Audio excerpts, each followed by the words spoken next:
Habiendo llegado Jesús a Nazaret, le dijo al pueblo en la sinagoga: en verdad os digo que ningún profeta es aceptado en su pueblo.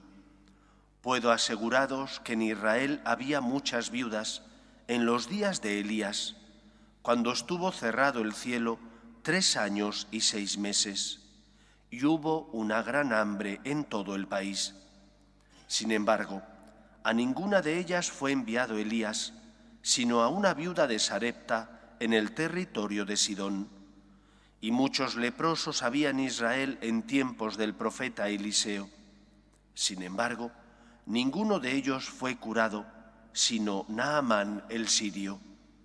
Al oír esto, todos en la sinagoga se pusieron furiosos y levantándose lo echaron fuera del pueblo y lo llevaron hasta un precipicio del monte sobre el que estaba edificado su pueblo, con intención de despeñarlo. Pero Jesús se abrió paso entre ellos y seguía su camino. Palabra del Señor. Gloria a ti, Señor Jesús. En el siglo XI, cerca de la actual ciudad de Toulouse, nació una herejía que ha pasado a la historia con el nombre del catarismo, los cátaros. Esta palabra viene de una palabra griega que significa puros.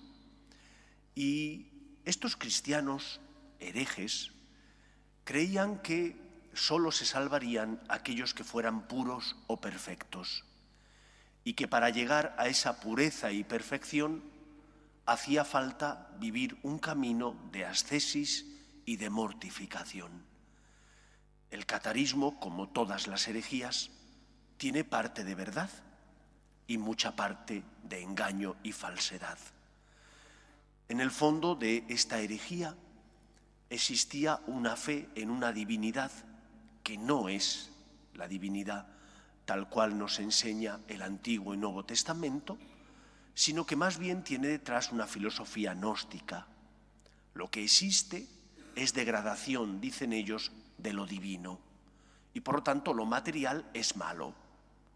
El hombre tiene que aspirar a buscar su unión con la divinidad, expulsando todo aquello que tenga que ver con su condición material y por lo tanto humana. El alma sería como una realidad que está encerrada en una cárcel que es el cuerpo. Los cristianos no tenemos esta visión. Para los cristianos la creación es obra de amor de Dios y por lo tanto lo material no es malo. Dios ha creado al hombre a su imagen y semejanza y le ha hecho cuerpo y alma. El cuerpo es bueno, puesto que es creación de Dios. Lo que ocurre es que ese cuerpo tiene una espina clavada, que es el pecado original, que es fruto del pecado de desobediencia de nuestros primeros padres. Pero Dios, cuando crea, dice el Génesis, vio que era bueno. La obra de Dios es buena, lo malo es el uso que a veces hacemos los hombres de esa obra de Dios. El catarismo fue condenado, lógicamente, porque no solo tiene una base antropológica equivocada, sino que además persigue un camino y un fin que no son los adecuados. El camino es buscar hacerte uno con la divinidad mediante la mortificación y la ascesis. El camino del cristiano es amar a Dios y hacer un buen uso de esos dones que Dios nos ha dado para dar gloria a Dios, dando gracias por todo lo que tenemos. Hoy se celebran 10 años de la llamada al pontificado del Papa Francisco. El Señor, mediante el espíritu y el voto de los cardenales, le eligió para dirigir los designios de la Iglesia. 10 años en los que será la historia la que tenga que juzgar los éxitos y los fracasos de este pontificado. Pero 10 años que nos han llevado, desgraciadamente, a vivir momentos difíciles de zozobra y de tiniebla. No digo que el Papa Francisco sea el culpable, no estoy diciendo eso. Pero cuando uno oye noticias como las del sínodo alemán, que es algo público, que aparece en todos los medios de comunicación religiosa, donde se piden, ayer terminó una de las sesiones de este sínodo alemán, donde se aprobaron una serie de iniciativas que quieren promover todo tipo de realidades que van en contra de la tradición de la Iglesia, de la verdad natural y revelada. Nos tenemos que plantear, ¿ese es el camino? El catarismo se iba a un extremo, buscar la identificación con la divinidad, siguiendo un camino de ascesis donde se denostaba lo humano, lo material.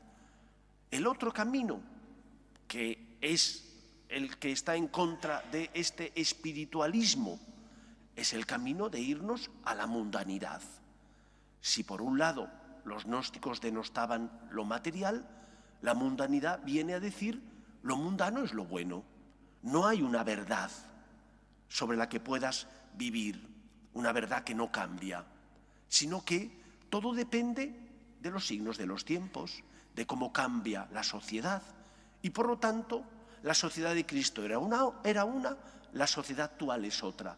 La Iglesia tiene que cambiar, adaptándose al mundo. Y esto no es así. Si la verdad es una, puesto que Cristo es la verdad y la vida, es el mundo el que tiene que adaptarse a la verdad. Es el mundo el que, a la luz de la verdad, tiene que examinar su vida para darse cuenta de los errores que está cometiendo. Y por lo tanto, creo que es importante que, sin caer en los excesos del catarismo, que buscaba ser puro, sí luchemos por ser fieles a Cristo, a ese Dios revelado, que en el Antiguo Testamento nos enseña cuál es el camino que nos lleva a la salvación.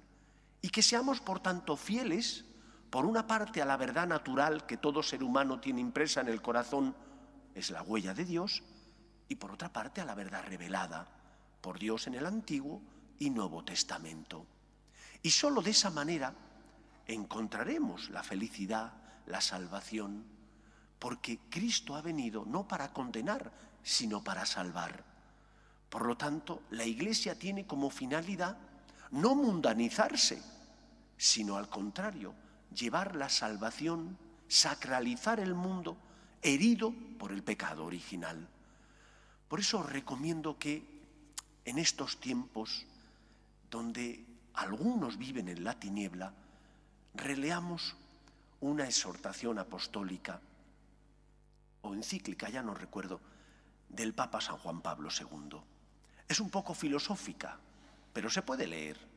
Veritatis Splendor, el esplendor de la verdad, para que sepamos que hay actos que son buenos y otros que son intrínsecamente malos, y que solo los actos buenos nos hacen verdaderamente libres, mientras que los actos malos nos esclavizan.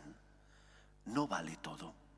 Huyamos por una parte de los cátaros que se consideraban puros y perfectos, huyamos de aquellos que quieren mundanizar a la Iglesia, diciendo que tiene que adaptarse a las exigencias de este mundo, y seamos fieles ¿a quién? A Dios, que es el camino que nos lleva a la vida, a ese Dios que nos mostró la verdad del ser humano mediante la ley moral natural y la ley moral revelada, para que con esa luz que es Cristo podamos encontrar el camino que nos lleva a la salvación, a la felicidad, a la libertad. Que sea así en nuestra vida. Nos ponemos en pie.